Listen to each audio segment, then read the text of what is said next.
बहुत तेज हवा है इस इसी के साथ इसी तकलीफ के साथ बारिश थी।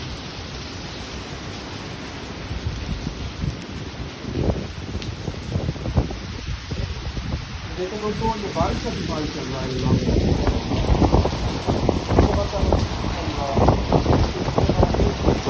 देखते हैं आसमान से पानी आ रहा है अभी अल्लाह वक्त।